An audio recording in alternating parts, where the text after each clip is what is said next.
Welcome to yes cube హంగామా insight with Naveen Yadav.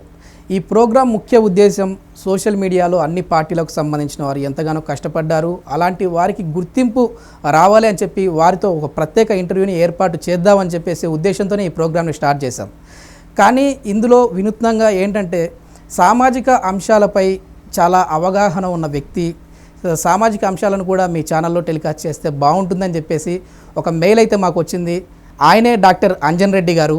ఆయన ఇప్పుడు మన స్టూడియోలో ఉన్నారు. పలు సామాజిక అంశాలపై ఆయనతో మాట్లాడే ప్రయత్నం చేద్దాం. సార్ నమస్తే అండి. నమస్కారం అండి. Welcome to our show sir. Thank you very much అండి. నవీన్ యాదవ్ గారు, ముందుగా ఈ ప్రోగ్రామ్ స్టార్ట్ చేయడం కంటే ముందు ఖచ్చితంగా మేము మీకు థ్యాంక్స్ చెప్పాలి. ఎందుకంటే ఒక సామాన్యుడి వాయిస్ని మీరు పబ్లిక్లోకి తీసుకెళ్లే ప్రయత్నం చేస్తున్నారు. Really it's appreciable. ఎందుకంటే మీరు అన్నట్టు రాజకీయ పార్టీలకైతేనేమి, లేకపోతే ఈ సొసైటీ మీద కొంత బాధ్యత అయితేనేమి, చాలామంది చాలా కష్టపడుతున్నారు. అటువంటి వారిని కూడా మీరు వెలుగులోకి తీసుకొచ్చి పబ్లిక్కి పరిచయం చేయడం వలన మరింత మంది సామాజిక సేవా దృక్పథాల్లో మోటివేట్ అవ్వడానికి అవకాశం ఉంటుంది. చాలామంది ఉన్నారు సార్. ఇప్పుడు బయట సమాజంలో కూడా మేము ఒక 80-85 నియోజకవర్గాల్లో స్వతహాగా మేము పర్యటించుంటాము. అక్కడ వచ్చేసేసి రాజకీయ అంశాలపై మాట్లాడే వాళ్ళు చాలామంది అంటే ఎక్కువ సంఖ్యలో ఉన్నారు. వాళ్ళు వెలుగులోకి రావట్లేదు. వాళ్ళకి చాలా నాలెడ్జ్ ఉంది. అదేవిధంగా కొంచెం అంటే సమాజంలో ఇవి చేస్తే ఇంకా మంచిగా అభివృద్ధి అవుతుందండి అని చెప్పేవారు ఉన్నారు. అట్లాంటి వాళ్ళనైతే సరే, ఇట్లాంటి వాళ్ళు ఎంతవరకు మనం వెళ్ళి వాళ్ళ దగ్గరికి పబ్లిక్ టాక్ తీసుకున్నప్పుడు మాత్రం వెలుగులోకి వస్తూ ఉన్నారు. ఒకవేళ మనం ఏమన్నా ఒక మెయిల్ ఐడి మనం ఇచ్చేసేసి వాళ్ళ కాంటాక్ట్లోకి వస్తారేమో అని ఒక చిన్న ప్రయత్నం చేశాము. చాలా మంచి సక్సెస్గానే ఉందండి. చాలా మంది రియాక్ట్ అవుతున్నారు. చాలా గ్రేట్. నేను చూశాను ఎస్ క్యూబ్ ఛానల్లో కూడా. అసలు మీ వే ఆఫ్ మీరు ఇంటర్వ్యూ చేసే విధానం కానీ, దీన్ని పబ్లిక్లోకి తీసుకెళ్తున్న విధానం కానీ నిజంగా చాలా బాగుంది. Thank you sir. Thank you. Okay sir, మన ప్రోగ్రామ్ స్టార్ట్ చేసే ముందు ఒక్కసారి మీ గురించి ప్రజలకు అర్థమయ్యేటట్టు, అంటే మీరు ఎక్కడి నుంచి వచ్చారు, ఎక్కడి వాసి, ఏం చేసేవారు? ఎస్, నా పేరు అంజన్ రెడ్డి అండి. మాది నేటివ్ Anantapur district, Narpala. Okay sir. Yes, నా విద్యాభ్యాసం మొత్తం నార్పల విలేజ్లోనే ప్రభుత్వ పాఠశాలలోనే జరిగింది. ఆ తర్వాత డిగ్రీకి వచ్చేసరికి అనంతపూర్ ఎస్ఎస్బిఎన్ డిగ్రీ కాలేజ్లో, ఆ తర్వాత పీజీ శ్రీకృష్ణదేవరాయ యూనివర్సిటీలో ఎంఎస్సి ఎంబీఏ అక్కడే కంప్లీట్ చేయడం జరిగింది. ఆ తర్వాత పిహెచ్డి కూడా నేను శ్రీకృష్ణదేవ యూనివర్సిటీలో చేశాను. 2016 జూన్లో I got doctorate from SK university. It's my background. I came from common, ఒక సాధారణ రైతు కుటుంబం నుంచి వచ్చాను.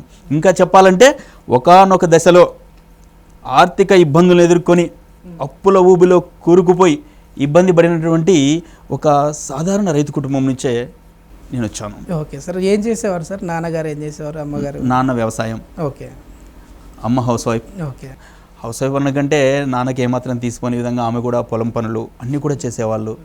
ఇంకా అక్క వాళ్ళందరికీ మ్యారేజ్లు చేసి, ఆ తర్వాత పంటలు పండక, ముఖ్యంగా అనంతపూర్ డిస్టిక్లో కరువు బాధితులు ఎంతోమంది రైతులు ఇబ్బందులు పడుతున్నారు. అదేవిధంగా మా ఫ్యామిలీ కూడా ఇబ్బంది పడింది.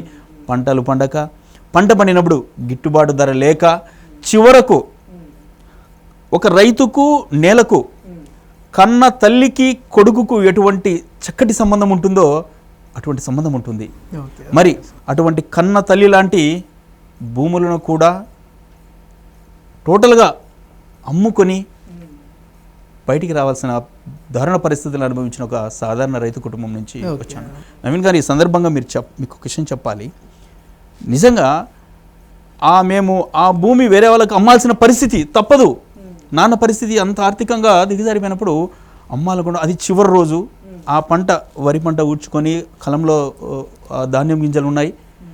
ఆ రోజు నైట్ లాస్ట్ మాకు, రేపు పొద్దున ఆ భూమి ఇంకొకరి కంట్రోల్లోకి వెళ్ళిపోతుంది.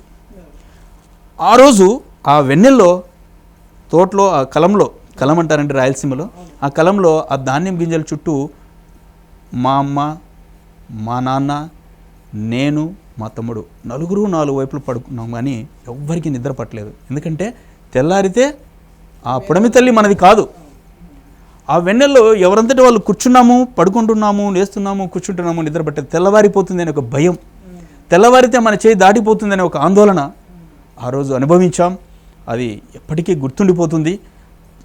ఆ పరిస్థితుల నుంచి చివరకు తప్పదు, అమ్మా నాన్న ఉన్న వ్యవసాయ భూములను కూడా అమ్మేసుకొని నేను, నా తమ్ముడు, ఎందుకంటే అమ్మ నాన్న ఆస్తులు అమ్మారో, అప్పులు చేశారో, కష్టపడ్డారో, పస్తులున్నారో, ఎంఎస్సి ఎంబీఏ పిహెచ్డి వరకు చదివించారు, చదువునివ్వగలిగారు. చాలు. ఇంకా మీరు పడ్డ కష్టము, మీరు పడ్డ ఆందోళన, మీరు పడ్డ టెన్షన్లు ఇంతటితో ఫుల్ స్టాప్ పెట్టాలి. భగవంతుడు మాకు ఒంట్లో శక్తి ఇచ్చాడు, ఇక మేము చూసుకుంటామని అమ్మినప్పటికీ తప్పని పరిస్థితుల్లో ఆ వ్యవసాయ భూమిని మొత్తం అమ్మేసి వచ్చిన తర్వాత నేను నా తమ్ముడు చెరొక వైపు అప్పటి వరకు అనంతపురం జిల్లా వదిలి బయటి ప్రపంచాన్ని చూడని మేము బ్యాగులు వేసుకొని బస్సులెక్కి బతుకు తెరువు కోసం బయట రావాల్సిన పరిస్థితులు వచ్చాం.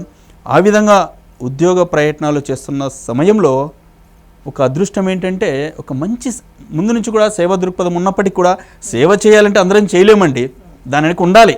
అవును సార్, మన శక్తి సామర్థ్యాలు వెనక అవన్నీ ఉండాలి. మన పూట గడవడమే కష్టంగా ఉన్నప్పుడు బయట ప్రపంచానికి మనం ఏం సేవ చేయగలుగుతాం? బ్యాగులు వేసుకుని వచ్చి ఉద్యోగం కోసం వెతుకులాట ప్రారంభించాం. సార్ ఎంఎస్సీ అయిపోయిన తర్వాతనా సార్? ఎంఎస్సీ అయిపోయిన తర్వాత. తమ్ముంది అప్పుడు ఏమైపోయింది సార్? అప్పుడు ఆయన బీఎస్సీ అయిపోయింది. బీఎస్సీ అయిపోయింది. ఆయన ఇంకా ఎడ్యుకేషన్లో ఉన్నాడు. ఓకే, అమ్మగారు అక్కడే ఉన్నారు సార్? అమ్మ నాన్నగారు? అమ్మ నాన్న వచ్చేసారు. తప్పదు, అమ్మ నాన్న ఇల్లు అక్కడే ఉండాల్సిన పరిస్థితి. మేమే ఉద్యోగం లేక బయట సెర్చింగ్ కోసం బయటకు వచ్చాం, రాలేరు జాబ్ సెర్చింగ్ కోసం. సో అమ్మ నాన్న అక్కడే గ్రామంలోనే, విలేజ్లోనే ఉండిపోయారు. మేమిద్దరం ఇంకా తప్పదు బయటపడ్డాం, ఉద్యోగ అన్వేషణలో ఉన్నాం. అప్పుడు ఈ 108 సర్వీసెస్ నోటిఫికేషన్, ఓకే, చిన్న పోస్ట్కే జాయిన్ అయ్యాం మేము ఇద్దరు. నేను ఒక్కనే, మీరు మా తమ్ముడు ఇంకా అప్పుడు ఎంఎస్సీ చేస్తూ ఉన్నాడు, నేను ఒక్కనే బయటకు వచ్చేసాను. చేస్తూ నోటిఫికేషన్ ఇచ్చారు, సరే వెళ్ళాము, సెలెక్ట్ అయ్యాము. అప్పటి వరకు హైదరాబాద్ అంటే ఏంటో కూడా తెలియదు, కార్పొరేట్ కల్చర్ అంటే ఏంటో తెలియదు. సరే వాట్ ఎవర్, ఏదో ఉద్యోగం వచ్చింది. చిన్న ఉద్యోగంకి వచ్చిన తర్వాత ఆ రోజు అక్కడికి వచ్చిన తర్వాత ఆ ట్రైనింగ్లో మేము ఐడెంటిఫై చేయగలిగితే ఎస్, కష్టపడితే గ్రోత్ ఉంటుంది అన్నది. మొదటి ఉద్యోగము 108లో. 108లోనే. అప్పుడు ఎంతమంది ఉన్నారు సార్ స్టాఫ్? అంటే అది కూడా అప్పుడే స్టార్టింగ్లో వచ్చిందా? ఎస్, అప్పుడు ఇది ఆ 108 సర్వీసెస్ను 2005లో స్టార్ట్ చేశారు. అదే మీరు మనకు మెయిల్ పెట్టిన అంశం కూడా ఏంటంటే 108ల గురించి ప్రతి ఒక్కరికి తెలియాలండి. అప్పటి పరిస్థితి ఎలా ఉంది, ఇప్పటి పరిస్థితి ఎలా ఉంది అనేది ఇప్పుడు ప్రతి ఒక్కరికి తెలియజేయడం కోసం వస్తున్నానన్నారు. సో ఇప్పుడు మన పూర్తి ఫుల్ ఫ్లెడ్జ్డ్గా మన టాపిక్లోకి వెళ్తే 108లోకి మీరు ఎలా వెళ్ళారు? అక్కడ 108 ఇంటర్వ్యూకి నోటిఫికేషన్ ఇచ్చారు, ఇంటర్వ్యూకి అటెండ్ అయ్యాము. జస్ట్ ఒక అసోసియేట్గా జాయిన్ అయిపోయాం. నేను బయాలజికల్ సైన్స్ చేయడం వల్ల చెప్పాలంటే ఎమర్జెన్సీ మెడికల్ టెక్నీషియన్ పోస్ట్ ఏదో ఒకటి ఫస్ట్ మనకు జాబ్ కావాలి, జాయిన్ అయిపోయాం. జాయిన్ అయిన తర్వాత ట్రైనింగ్లో ఐడెంటిఫై చేయగలి ఇక్కడ కష్టపడితే మనకి ఉంటుంది అని. వాళ్ళు కూడా ఆ ట్రైనింగ్ 1.5 month ట్రైనింగ్ ఇస్తారు అక్కడ. ఆ 1.5 month ట్రైనింగ్లో వాళ్ళు నాలో ఉన్నటువంటి అది గాడ్ గ్రేస్, మరి వాళ్ళ గ్రేస్ తెలియదు, కానీ నాలో ఉంటే ఆ లీడర్షిప్ క్వాలిటీస్ని కూడా వాళ్ళు అబ్జర్వ్ చేసి నన్ను ఆ టీంకి లీడ్గా చేయడము, నేను కూడా వాళ్ళ ఎక్స్పెక్టేషన్స్ మించి నేను పెర్ఫామ్ చేయడం వలన దశలుగా నేను ఒక చిన్న స్థాయి నుంచి చివరకు స్టేట్ ఆపరేషన్స్ హెడ్ పొజిషన్కి కాంప్లీట్ అయ్యే స్థాయి వరకు నేను ఎదగలిగాను. అంటే ఇది ప్రభుత్వం టేక్ ఓవర్ చేసినప్పుడా సార్, లేదంటే రామలింగరాజు గారి ఆధ్వర్యంలో ఉన్నప్పుడా? రామలింగరాజు గారు ఫస్ట్ ఈ 108 అంబులెన్స్ సర్వీస్ను తన సొంత డబ్బులతో 72 అంబులెన్స్లతో ఈ 108 సేవలను ఆంధ్రప్రదేశ్లో, అంటే అప్పుడు ఏపీ తెలంగాణ కలిసి యునైటెడ్ ఆంధ్రప్రదేశ్లో స్టార్ట్ చేశారు. స్టార్ట్ చేసినప్పుడు జిల్లాలో 3-4 అంబులెన్స్లు మాత్రమే ఉండేవి. ఫర్ ఎగ్జాంపుల్ అనంతపూర్ తీసుకుంటే అనంతపూర్, హిందూపురం, తాడపత్రి, గుంటకల్లు, ఇలా ఒక జిల్లాలో 3-4 అంబులెన్స్లు మాత్రమే అందుబాటులో ఉండేవి. దీనిని అబ్జర్వ్ చేసినట్టు వైఎస్ రాజశేఖర రెడ్డి గారు పిలిపించి, మీరు చేస్తున్న సేవలు చాలా బాగున్నాయి, ఇవి కేవలం ఆంధ్రప్రదేశ్లోని ప్రధాన పట్టణాలకే పరిమితం కాకూడదు, ఆంధ్రప్రదేశ్లోని ప్రతి మారుమూల గ్రామీణ ప్రాంతానికి అందుబాటులోకి రావాలి, ఎటువంటి సహకారం కావాలో అడగండి అని చెప్పేసి వైఎస్ రాజశేఖర రెడ్డి గారు ఇనిషియేటివ్ తీసుకున్నారు.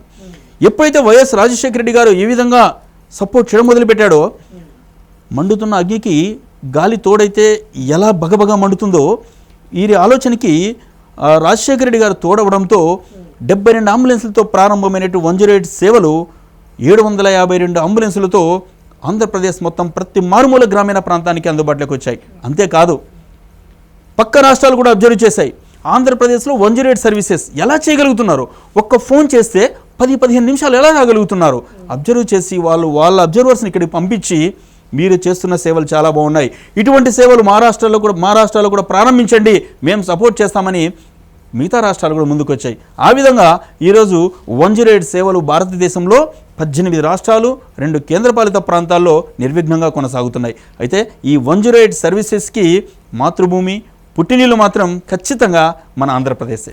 ఓకే, ఇది సత్యం రామలింగరాజు గారి తర్వాత మళ్ళీ జీవీకే ఆధ్వర్యంలోకి వెళ్ళినట్టుంది కదా సార్?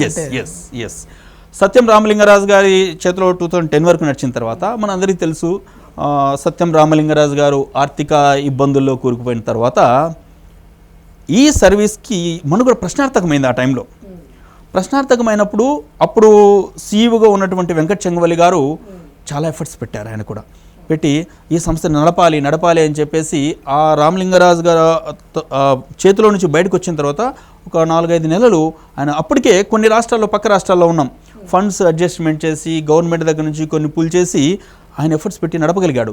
ఒక దశ దాటిన తర్వాత చేయి దాటిపోతుంది, 108 సర్వీస్ ఆగిపోయే ప్రమాదం ఉంది. అటువంటి సమయంలో ఏం చేశారంటే వైఎస్ రాజశేఖర రెడ్డి గారి దగ్గరికి వెళ్ళారు. అందుకంటే ముందు టెండర్స్ పిలిచారు. ఒక సంస్థ ముందుకు వచ్చింది, మేము నడుపుతామని. మళ్ళీ ఏమైందేమో తెలియదు కానీ దీంట్లో ఎటువంటి లాభాపేక్ష లేదు, మాకెందుకని చెప్పి వాళ్ళు చేతులు ఎత్తేసారు. అటువంటి క్లిష్ట పరిస్థితుల్లో అప్పుడున్న సీఈఓ వెంకట చెంగవల్లి గారు వీళ్ళందరూ కూడా అప్పటి ముఖ్యమంత్రి వైఎస్ రాజశేఖర రెడ్డి గారి దగ్గరికి వెళ్ళారు.